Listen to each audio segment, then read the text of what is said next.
지난번 우리는 유다의 왕 요아스를 생각했죠. 하나님의 은혜를 저버린 사람. 그가 어떻게 살아서요? 한 살 될 때 그 할머니, 친할머니죠. 가장 악한 아합왕의 딸이에요. 유다 가문으로 씌워가지고 아들 죽자 손자들을 싹 다 죽여 자기가 왕 되겠다고 하는 그런 상황이었잖아요. 그때 한 살 되었던 요아스가 마치 그 유모가 아이를 피해가지고 훔쳐서 성전에 6년 동안 키우잖아요. 그렇게 하나님의 은혜를 받은 사람이 나중에 변질되어 버립니다. 처음 사랑, 처음 엄청난 축복을 다 버려버린 거예요. 그런 상황을 우리가 보았죠. 그래서 열왕기 상하의 역사의 관점, 하나님이 시대를 보는, 인물을 보는 관점이 뭐라고요? 여호와 보시기에 어떠했더라. 일반 사람의 역사를 보는 관점은 그 시대가 얼마나 돈이 많았냐, 얼마나 땅을 넓게 차지했냐, 통치를 얼마나 잘했냐, 일반 역사 관점이에요. 근데 하나님의 관점은 달라요. 하나님 보시기에 정말 언약 안에 있었느냐, 하나님의 언약을 떠났느냐, 그걸 가지고 평가를 합니다. 이 다윗 언약을 떠난 북이스라엘이 왕조가 바뀔 때마다 어떤 일이 일어났죠? 혁명이 일어나요. 피해 숙청이 일어나요. 여호가 일어나가지고 아합 왕가를 멸하죠. 아합 왕에 속한 모든 자들을 싹 다 죽입니다. 피해 숙청이 이루어지는 거예요. 그리고 여호의 아들 이름이 누구라고요? 요아스. 이 양반이 17년 정도 다스려요. 그 요아스의 아들 이름이 또 지난번에 생각한 유다왕 요아스와 똑같아. 동명이인이에요. 그 여호의 손자죠. 요아스란 분이에요. 이분도 보니까 여호와 보시기에 악을 행했다. 어쩌면 다 영적 상태가 요래요. 하나님 보시기에 악을 행했다. 이 사람들이 북이스라엘 초대 왕이 누구죠? 여로보암이죠. 이 양반이 어떤 사람이었어요? 하나님 축복을 받고는 북쪽에 있는 사람들이 쌀쌀 남쪽으로 예루살렘 성전이 있으니까 믿음의 사람들을 예배를 갈 거 아니에요. 유대인들은 20세 이상 남자들은 1년에 3번 하나님 전에 가서 예배하거든요. 사실 내려가니까 아니 저래 내려가 버리면 이 사람들이 우리나라를 배반하면 어떡하냐. 국경을 아예 다 폐쇄시켜 버렸어요. 내려가지 마.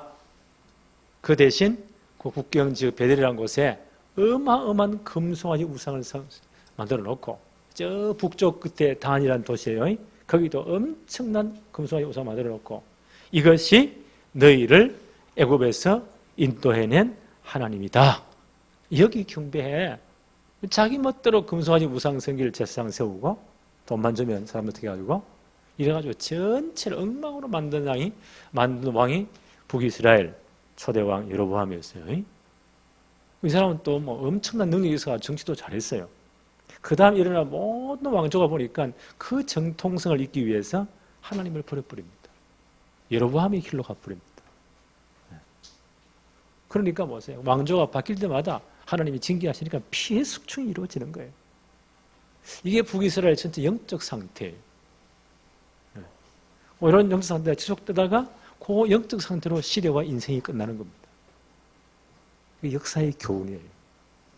자, 이런 시대에 하나님은 어떻게 하셨다고요? 오늘 13열왕기하 13장의 요절이에요. 23절 우리 아까 읽었죠. 같이 한번 읽어볼까요? 여호와께서 아브라함과 이삭과 야곱과 더불어 세우신 언약 때문에 이스라엘에게 은혜를 베풀며 그들을 불쌍히 여기시며 돌보사 멸하기를 절개하지 아니하시고 이때까지 자기 앞에서 쫓아내지 아니하셨더라. 이렇게 애를 먹여도 우리 때문에 당장 싹 다 멸해야 되는데 하나님 어떻게 하셨다고요? 아브라함과 이삭과 야곱과 세우신 그 언약 때문에. 그 언약이 뭐죠? 그 후손으로 그리스도를 보내시는 거예요. 그래서 복음이 완성되는 거예요. 이 복음이 땅끝까지 모든 족속에 전거돼야 돼요. 이 언약과 이 사명 때문에 하나님은 그들에게 뭐요? 은혜를 베푸셨다. 자격이 없는 그들 하나님이 은혜를 베풀어 준 거예요. 그래서 이때까지 참으셨다는 거예요. 그럼 하나님의 참으심이 영원히 될까요? 계속 미뤄오다가 하나님 때가 되면 완전히 박살내는 겁니다. 자, 하나님이 은혜를 베푸셔. 어떻게 은혜를 베푸셨나요? 1번 봅시다. 하나님이 노를 바라심으로 은혜를 베푸셨다. 13장 1절 2절입니다. 제가 읽을게요. 유다왕 아하시아의 아들 요아스 제23년에 여호와의 아들 요아스가 사마리아에서 이스라엘 왕이 되어 17년 동안 다스렸다. 2절. 이 사람이 하나님의 평가예요. 여호와 보시기에 악을 행하여 이스라엘에게 범죄하게 한 느바스의 아들 여로보암의 죄를 따라 초대왕 이 사람 죄를 따라갔고 영적으로 이런 겁니다. 거기서 떠나지 아니하였다. 하나님 어떻게 하시죠? 3절에 여호와께서 이스라엘에게 노하사 진노하시는 거예요. 늘 아람 왕 하사엘의 손과 그의 아들 베나닷의 손에 북이스라엘을 넘겼다. 하나님이 진노하셨다는 거예요. 하나님이 노를 바라셨다는 거예요. 하나님이 노를 바라서 매를 댈 때는 아직까지 이 하나님의 관심이 있다는 거거든요. 우리가 자식을 왜 징계해요? 사랑하기 때문에. 사람 만들기 위해서 부모를 매를 드는 거예요.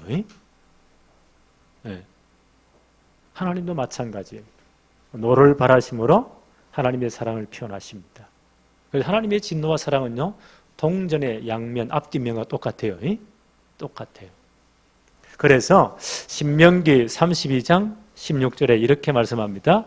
그들이 이스라엘 백성들이죠. 다른 신으로 그의 질투를 하나님의 질투를 일으키며 가증한 우상을 섬김으로 하나님의 진노를 격발하게 했다. 야고보서 4장 5절에 너희는 하나님이 우리 속에 거하게 하신 성령이 시기하시기까지 사모한다 하신 말씀을 헛된 줄로 생각하느냐. 성령이 어떻게 하신다고요? 시기하시기까지 우리를 사랑하시는 거예요. 그래서 하나님은 진노하기도 하고 매를 대기도 하는 거예요. 이게 하나님의 은혜입니다. 나는 잘못해도 하나님이 아무리 해도 괜찮은데요? 하나님 백성 아닌지도 몰라요. 여러 가지 징계를 다 어려움을 당한다. 하나님 나를 사랑하신다는 증거입니다. 그렇죠? 네. 두 번째, 구원자를 주심으로 하나님이 은혜를 베푸셨어요. 13장 4절을 봅니다. 아람 왕이 이스라엘을 학대함으로 하나님이 아람을 징계의 막대기로 쓰시죠. 학대함으로 여호아스가 여호와께 간구하며 죽겠거든요. 하나님 간구하는 거예요. 여호와께서 들으셨으니 이는 그들이 학대당함을 보셨습니다. 네. 하나님 끝까지 관심이 있다는 거죠. 그래서 여호아스가 하나님께 기도하니까 간구하니까 하나님이 그 기도를 들으셨다. 5절에 여호와께서 이에 구원자를 이스라엘에게 주심에 이스라엘 자손이 아람 사람의 손에서 벗어나 전과 같이 자기 장막에 거하였더라. 하나님이 보세요. 구원자를 주십니다. 네. 우리가 지금 여러 가지 어려움에 처해 있잖아요. 전 세계가 지금 이런 코로나19 우한폐렴이 왔죠. 이 팬데믹 현상, 전 세계 전염병이 이제 이런 현상이에요. 하나님의 징계라고 봐요. 이때 우리가 어떻게 해야 돼요? 진짜 하나님 앞에 엎드려야 돼요. 하나님 반드시 우리의 기도를 들으실 겁니다. 나는 이 병이 속히 끝나길 기도하고 있습니다. 이제 백신이 나오고 치료제가 나오면 끝나겠지요. 하나님이 속히 그날을 땡겨달라면 기도해야 됩니다. 자, 이제 하나님이 기도 응답으로 하나님이 구원자를 보내서 북이스라엘을 구원했어요. 응답받았잖아요. 그 다음이 중요한 거예요. 참 사람이 묘해요. 병들 때, 없을 때, 힘들 때 하나님 살려달라고. 하나님 이것만 해결하시면 진짜 내가 신앙생활 잘하겠습니다. 어떤 분은 목숨을 내놓고 주를 사랑하고 별의별 말을 다 하잖아요. 하나님이 치료하셨어요? 하나님이 축복하셨어요? 하나님 그의 건강도 주시고 모든 걸 다 줬어요? 그 다음 대부분이 어떻게 됩니까? 신앙생활을 더 잘합니까? 삐뚤하게 딴 데다 나가버립니까? 대부분이 딴 길로 가버려요.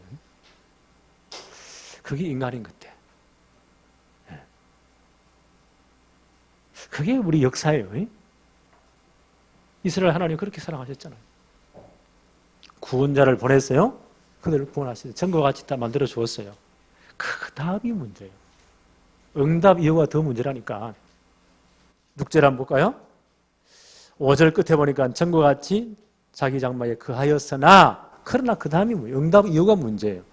6절에 그들이 이스라엘에게 범죄하게 한 여로보암의 집의 죄에서 떠나지 아니하고 그 안에서 따라 행하여 또 사마리아의 아세라 목상을 그냥 두었더라. 응답받은 이유가 더 중요해요. 믿음으로 살지 못하는 거예요. 여전히 여로보암의 그 영적 상태로 따라가는 거예요. 7절 하나님 어떻게 하시죠? 아람 왕이 여호아하스의 백성을 멸절하여 이제는 봐주지 않습니다. 박살나는 겁니다. 타작마당의 티끌같이 되게 하시고 타작마당 알죠? 도리끼로 치니까 전부 다 박살나잖아요. 어느 정도입니까? 마병 50명과 그 많던 말들 싹 다 죽이고 50명만 병거 열대와 그 병거는 요즘 탱크 같은 거예요. 수천 탱거 이겼죠. 그걸 싹 다 멸하고 죽이고 열대만 남기고 보병 10,000명 외에는 몇십만이 될 거 아니요. 싹 다 해체부로 다 죽여버리고 보병 10,000명 외에는 여호아스에게 남겨두지 아니하였더라. 더 박살난 거예요. 은혜 받은 이후가 더 중요합니다.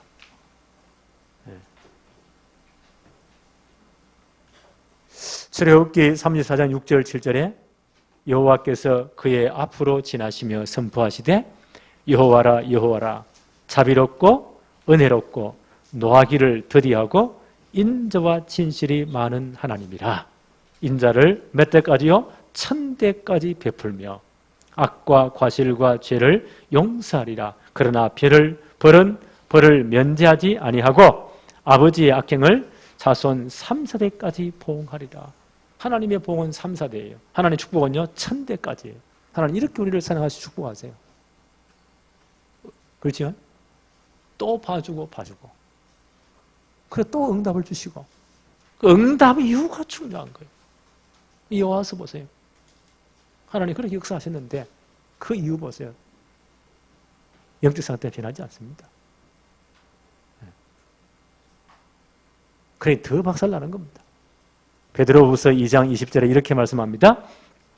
만일 그들이 우리 주 대신 주 예수 그리스도를 알므로 세상의 더러움을 피한 후에 예수 믿은 후죠. 진짜 은혜 받은 후죠. 이후에 다시 그 중에 얽매이고 세상 죄악으로 다 돌아가 버리고 그 세상에 져버리면 그 나중 형편이 처음보다 더 심할 것이다. 이게 여호와였습니다. 응답 이후 보세요. 베드로후서 2장 22절에 참된 속담에 이르기를 개가 그 토하였던 것에 돌아가고 돼지가 씻었다가 더러운 구덩이에 도로 누웠다 하는 말이 그들에게 응하였느니라. 그렇죠. 응답이 그렇게 중요한 거예요. 다시 돌아가 버리면 다시 죄악의 상 돌아가 버리면 개가 토하였던 건 다시 먹는 그거와 똑같고 돼지를 다 씻긴 하는데 다시 그것도 웅덩이에 더러운 구덩이에 또 달아가 뭐 똑같다. 이게 북이스라엘 영적 상태입니다. 이 말씀의 거울 앞에 우리를 한번 비춰보세요. 우리는 어떠한가? 우리 뭐 큰 소리 칠 거 없어요. 거의 비슷합니다. 그래도 말씀의 거울 앞에 늘 써야 되는 거예요. 그래서 우리가 날마다 갱신해야 되는 거예요. 세 번째, 하나님 어떻게 은혜를 베풀어요? 임종을 앞둔 엘리사, 이때 엘리사가 한 80세쯤 되었다고 해요. 임종을 앞둔 엘리사를 통해서 하나님의 은혜를 다시 한번 베푸십니다. 주십니다. 14절 한번 볼까요?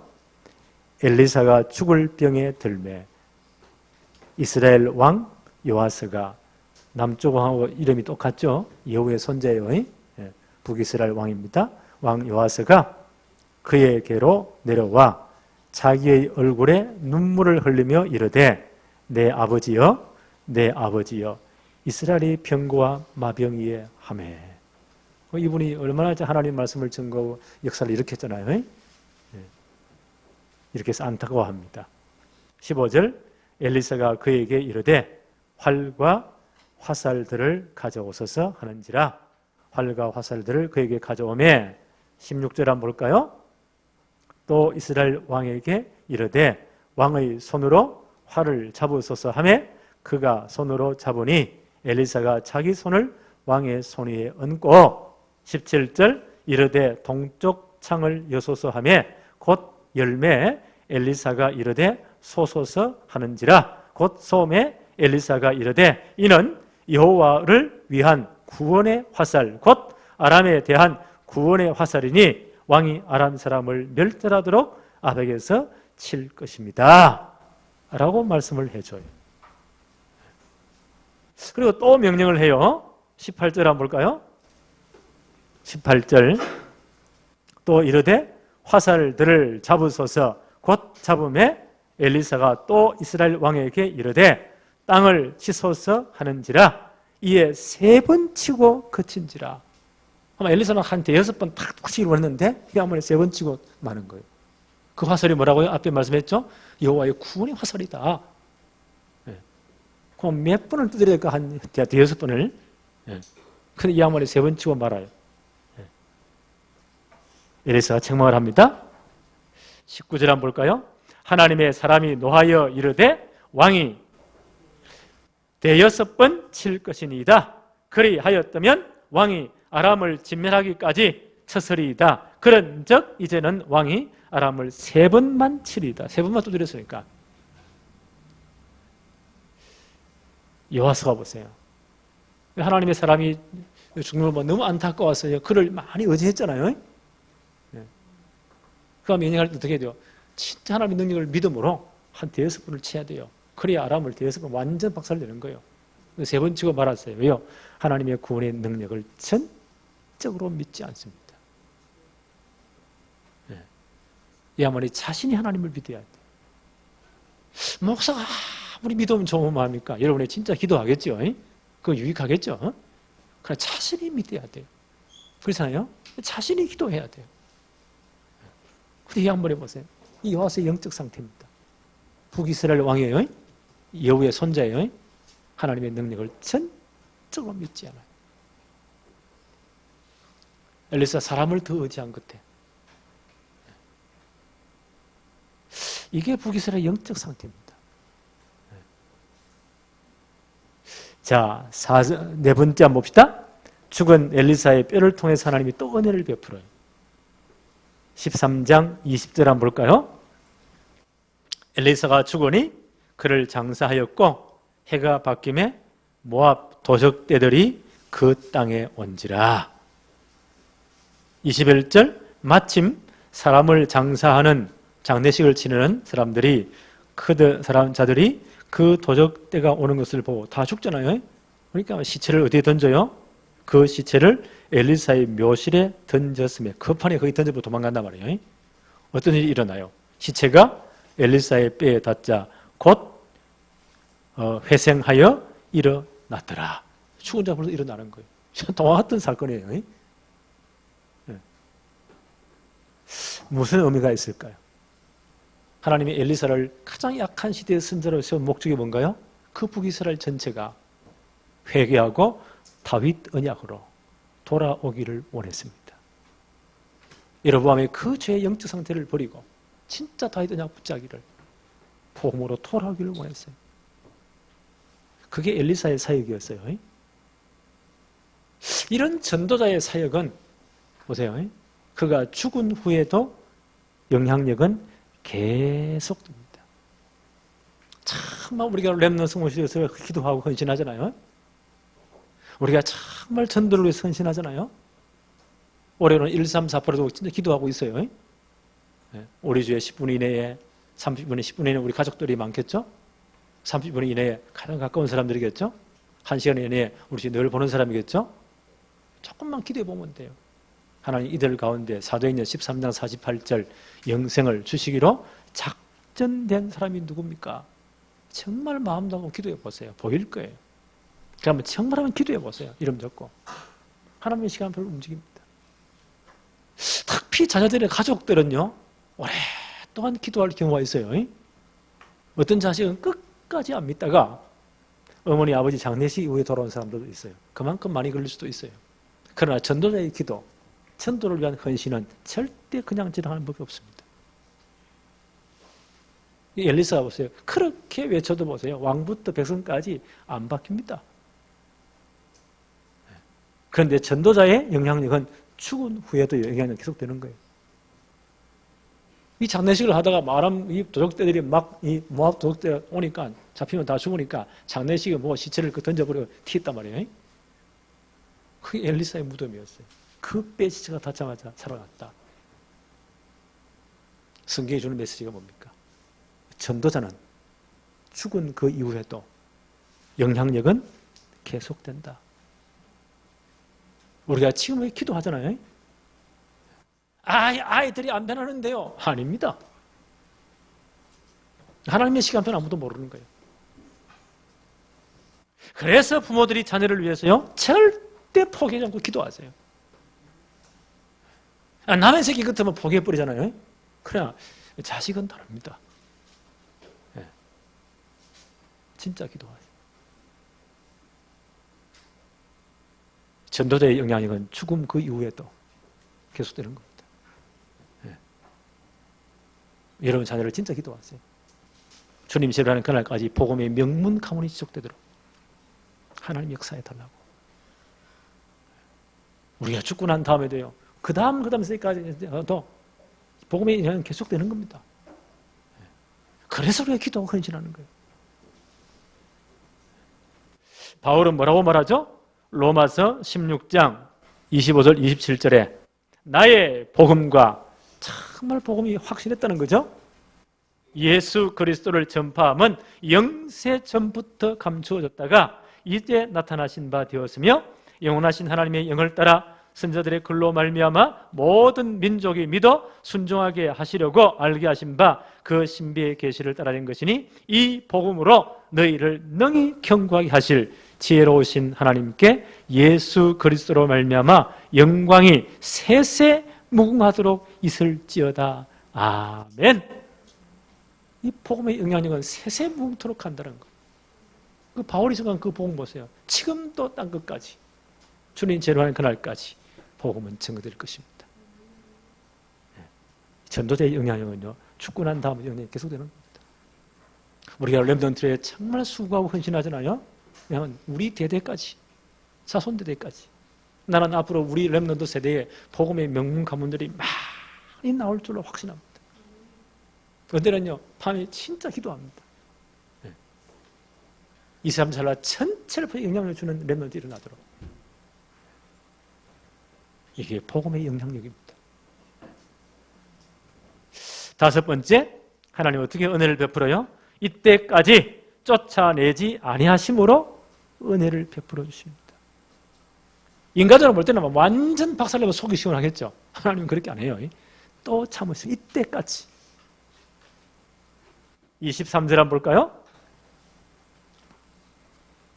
같이 한번 읽어봅시다. 시작. 여호와께서 아브라함과 이삭과 야곱과 더불어 세우신 언약 때문에 이스라엘에게 은혜를 베풀며 그들을 불쌍히 여기시며 돌보사 멸하기를 절개하지 아니하시고 이때까지 자기 앞에서 쫓아내지 아니하셨더라. 누구 때문에요? 아브라함과 이삭과 야곱과 세우신 언약 때문에. 그렇죠? 언약 때문에. 이때까지 은혜를 베풀었다.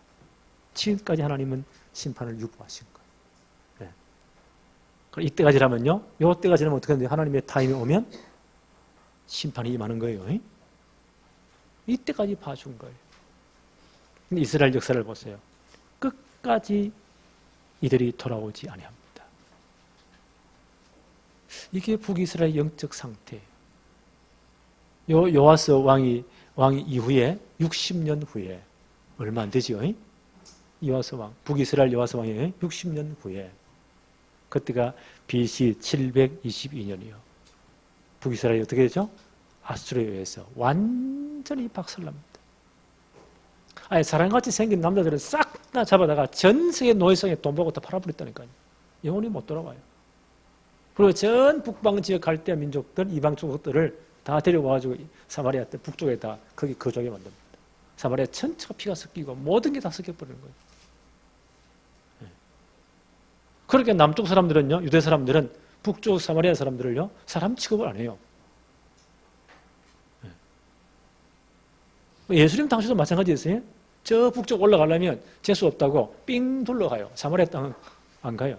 근데 예수님이 사마리아 땅을 지나가시잖아요. 수와성 우물가에서 말씀하시잖아요. 초대교회 어떻게 해요? 아무도 안 가는데 중요한 집사님들이 사마리아에 가서 제일 복음 전하잖아요. 자, 이런 일이 일어난 겁니다.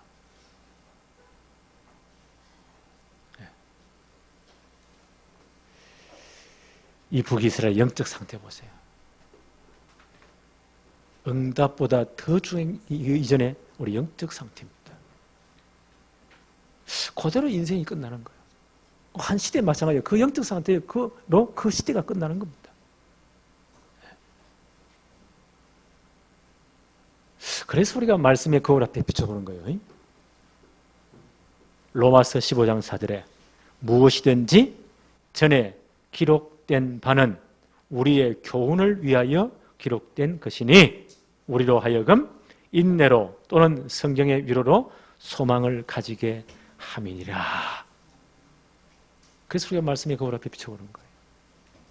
그 질문만 바로 해야 돼요. 하나님, 나는 어떻게 해야 됩니까? 하나님의 뜻이 무엇입니까? 라고 질문만 바로 우리 영적 상태가 달라집니다. 왜 우리가 렘넌트를 성공시대를 진짜 해야 됩니까?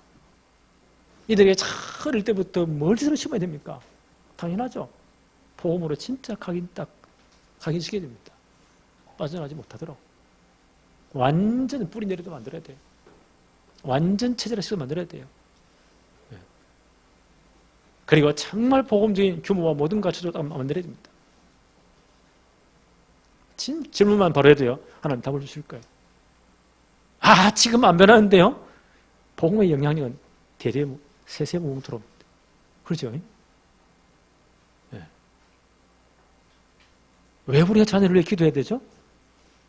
분명히 영적 영향이 크기 때문입니다. 질문만 바로 해도 돼요. 우리 영적 상태가 바뀐다니까요. 왜 우리가 예배합니까? 진짜 말씀 받고 우리를 하나님 말씀 앞에 비춰보기 위해서, 그리고 진짜 하나님의 영광을 돌리기 위해서.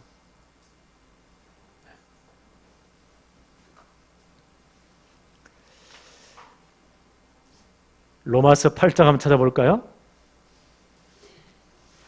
이 구절을 찾고 결론으로 마치겠습니다. 로마서 8장 26절로 28절. 로마서 8장 26절로 28절. 천천히 찾으십시오. 다 찾으십시오. 로마서 8장 26절로 28절까지 있는 말씀 다 찾았죠? 같이 읽습니다. 시작. 이와 같이 성령도 우리 연약함을 도우시나니 우리가 마땅히 기도할 바를 알지 못하나 오직 성령이 말할 수 없는 탄식으로 우리를 위하여 친히 간구하시느니라. 마음을 살피시는 이가 성령의 생각을 아시나니 이는 성령이 하나님의 뜻대로 성도를 위하여 간구하심이니라. 우리가 알거니와 하나님을 사랑하는 자 곧 그의 뜻대로 부르심을 입은 자들에게는 모든 것이 합력하여 선을 이루느니라. 아멘. 로마서 8장 28절은 너무 잘합니다.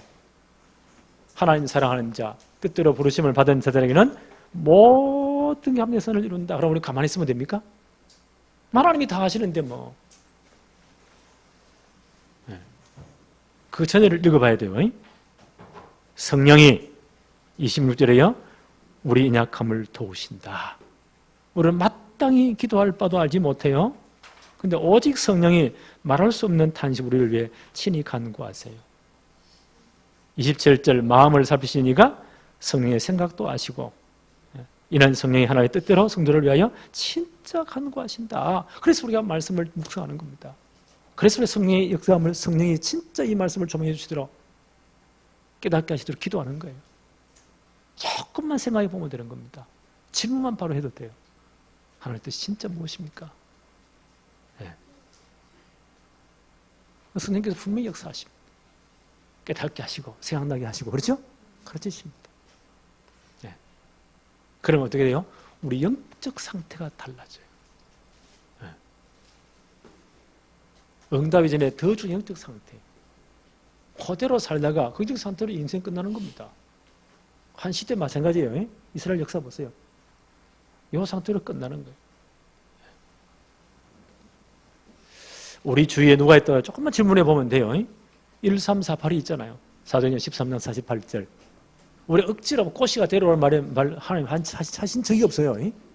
영생을 주시기로 이미 작정된 자가 있다는 거예요. 그 질문만 바로 해봐도 하나님 누굽니까? 가장 가까운 사람이 우리 가족들 아니겠어요? 시간이 오래 많이 걸릴 수도 있어요. 우리가 포기만 하면 돼요. 우리 주위에 가장 친한 사람들이 있어요? 우리 주위에 늘 보는 사람이 있어요? 기도할 때 성령께서 깨닫게 하십니다. 그럼 그분 올려서 조금 기도하면 우리 영적 상태가 바뀐다니까요. 그게 아니라 반드시 그분에 가게 돼 있다니까요. 정확한 시간표에 하나님을 만남을 주신다니까요. 그때 보고 말하면 되잖아요. 1348. 조금만 생각해 영적 우리가 달라진다니까요. 네. 우리 교회 전체 분위기 달라진다니까요. 우리는 지금 렘넌트 성공실에 진짜 기도하고 있잖아요. 아이고 지금은 저런 놈 아니요. 그건 아무도 모르는 거예요. 하나님 역사는 아무도 모르는 거예요. 하나님 역사는 아무도 모르는 거예요. 어떤 일꾼이 나올지 모르는 거예요. 왜요? 복음의 영향력은 세세에 무궁토록입니다. 그럼 내가 어떤 헌신을 해야 될까요? 하나님 분명히 가르칠 겁니다. 우리 영적 상태가 달라지는 겁니다. 오늘 이런 축복들이 우리 가운데 지속되어지기를 바랍니다. 하나님 아버지 감사합니다. 오늘도 최고의 날을 허락하시며 또 예배할 수 있는 축복을 주심을 너무 감사합니다. 오늘 하나님의 말씀의 거울 앞에 우리 자신의 자신을 비춰보며 영적 상태를 점검하게 하심을 감사합니다.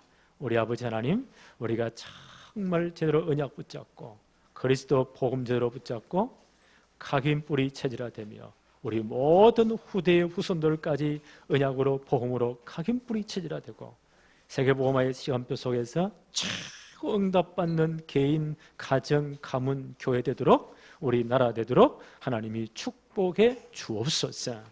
예수님의 이름으로 기도합니다. 아멘.